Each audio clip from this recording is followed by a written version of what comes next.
आज हम जानेंगे हनुमान सीता भेंट की पौराणिक कथा के बारे में। पराक्रमी हनुमान जी विचार करने लगे कि सीता का अनुसंधान करते करते मैंने गुप्त रूप से शत्रु की शक्ति का पता लगा लिया है तथा राक्षस राज रावण के प्रभाव का भी निरीक्षण भी कर लिया है। जिन सीता जी को हजारों लाखों वानर समस्त दिशाओं में ढूंढ रहे हैं, आज उन्हें मैंने पा लिया है। ये शोक के कारण व्याकुल हो रही हैं, अंत इन्हें सांत्वना देना उचित है, परंतु राक्षसियों की उपस्थिति में इनसे बात करना मेरे लिए ठीक नहीं होगा। अब मेरे समक्ष समस्या ये है कि मैं अपने इस कार्य को कैसे संपन्न करूं। यदि रात्रि के व्यतीत होते होते मैंने सीता जी को सांत्वना नहीं दिया तो निस्संदेह ये स्वर्था अपने जीवन का परित्याग कर देगी। यदि किसी कारणवश मैं सीता से ना मिल सका तो मेरा सारा प्रयत्न निष्फल हो जाएगा। रामचंद्र और सुग्रीव को सीता के यहाँ उपस्थित होने का समाचार देने से भी कोई लाभ नहीं होगा, क्योंकि इनकी दुखद दशा को देखते हुए यह नहीं कहा जा सकता कि ये किस समय निराश होकर अपने प्राण त्याग दे। इसलिए उचित यही होगा कि मैं सीता जी, जिनका चित्त अपने स्वामी में ही लगा हुआ हूँ, को श्री राम के गुण गा गा कर सुनाऊं, जिससे उन्हें मुझ पर विश्वास हो जाए। इस प्रकार भली भांति विचार करके हनुमान मंद मंद मृद स्वर में बोलने लगे। इक्ष्वाकुओं को कुल में परम प्रतापी तेजस्वी यशस्वी एवं धन धान्य समृद्ध विशाल पृथ्वी के स्वामी चक्रवर्ती महाराज दशरथ हुए हैं। उनके ज्येष्ठ पुत्र उनसे भी अधिक तेजस्वी, परम पराक्रमी, धर्मप्राण्य, सर्वगुण संपन्न, अतीव दयानिधि श्री रामचंद्र जी अपने पिता द्वारा की गई प्रतिज्ञा का पालन करने के लिए अपने छोटे भाई लक्ष्मण के साथ, जो उतने ही वीर, पराक्रमी और भ्रातृभक्त हैं, 14 वर्ष के वनवास की अवधि समाप्त करने के लिए अनेक वनों में भ्रमण करते हुए चित्रकूट में आकर निवास करने लगे। उनके साथ उनकी परम प्रिय पत्नी महाराज जनक की लाडली सीता जी भी थी। वनों में ऋषि मुनियों को सताने वाले राक्षसों का उन्होंने संहार किया। लक्ष्मण ने जब दुराचारनी शूर्पणखा के नाक कान काट लिए तो उसका प्रतिशोध लेने के लिए उसके भाई खरदूषण उनसे युद्ध करने के लिए आए, जिनको रामचंद्र जी ने मार गिराया और उस जनस्थान को राक्षस विहीनी कर दिया। जब लंकापति रावण को खरदूषण की मृत्यु का समाचार मिला तो वह अपने मित्र मारीच को लेकर छल से जानकी का हरण करने के लिए पहुंचा। मायावी मारीच ने एक स्वर्ग मृग का रूप धारण किया, जिसे देखकर जानकी जी मुग्ध हो गई।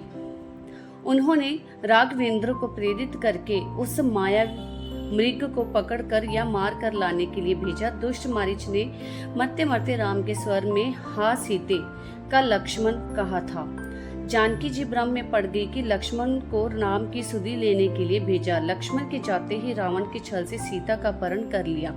लौटकर राम ने जब सीता को ना पाया तो वे वन वन घूमकर सीता को खोज करने लगे। मार्ग में वानर राज सुग्रीव ने उनकी मित्रता हुई। मुग्रीव ने अपने लाखों वानरों को 10 दिशाओं में जानकी जी को खोजने के लिए भेजा। मुझे भी आपको खोजने का काम सौंपा गया। मैं 400 कोस चौड़े सागर को पार करके यहाँ पहुँचा हूँ। श्री रामचंद्र जी ने जानकी जी के रूप, रंग, आकृति, गुणों का जैसे वर्णन किया था, उस शुभ गुणों वाली देवी को आज मैंने देख लिया है। इतना कहकर हनुमान चुप हो गए। उनकी बातें सुनकर जनक नंदिनी सीता को विस्मय युक्त प्रसन्नता हुई। जब उन्होंने ऊपर नीचे तथा इधर उधर दृष्टिपात किया तो शाखा के भीतर छिपे हुए विद्युत पुंज ने के समान अत्यंत पिंगल वर्ण वाले श्वेत वस्त्रधारी हनुमान जी पर उनकी दृष्टि पड़ी। स्वयं पर सीता जी की दृष्टि पड़ते देखकर मूंगे के समान लाल मुख वाले महाअत्य तेजस्वी पवन कुमार उस अशोक वृक्ष से नीचे उतर आए। माथे पर उज्ज्वली बांध सीता जी के निकट आकर उन्होंने विनीत भाव से दीनता पूर्वक प्रणाम किया और मधुर वाणी में कहा, हे देवी, आप कौन हैं? आपका कोमल शरीर सुंदर वस्त्राभूषणों से सुज्जित होने योग्य होते हुए भी आप इस प्रकार का नीरस जीवन व्यतीत कर रही हैं। आपके अश्रु भरे नेत्रों से ज्ञात होता है कि आप अत्यंत दुखी हैं। आपको देखकर ऐसा प्रतीत होता है कि आप आकाश मंडल से गिरी हुई रोहिणी हैं। आपके शोक का क्या कारण है? कहीं आपका कोई प्रियजन स्वर्ग तो नहीं सिधार गया? कहीं आप जनक नंदिनी सीता तो नहीं हैं? जिन्हें लंकापति रावण जनस्थान से चुरा लाया है। जिस प्रकार आप बार बार ठंडी सांसें लेकर हाँ राम पुकारती हैं, उससे ऐसा अनुमान लगता है कि आप विदेह कुमारी जानकी ही हैं। यदि आप सीता जी ही हैं तो आपका कल्याण हो। आप मुझे सही सही बताइए, क्या मेरा यह अनुमान सही है? हनुमान का प्रश्न सुनकर सीता बोली, हे वानर राज, तुम्हारा अनुमान अक्षरशः सही है।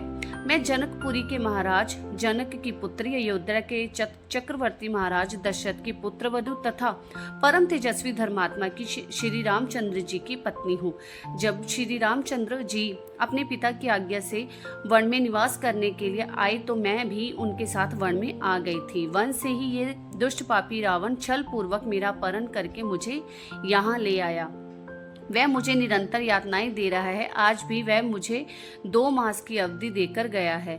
यदि 2 मास के अंदर मेरे स्वामी ने मेरा उद्धार नहीं किया तो मैं अवश्य प्राण त्याग दूंगी। यही मेरे शोक का कारण है। अब तुम मुझे कुछ अपने विषय में बताओ। तो चलिए, वीडियो पसंद आई तो वीडियो को लाइक और शेयर ज़रूर कीजिएगा, और अगली आने वाली पुरानी कथा को जानने के लिए आपके अपने चैनल अटल पुरानी कथा को सब्सक्राइब ज़रूर कीजिएगा। तब तक के लिए धन्यवाद।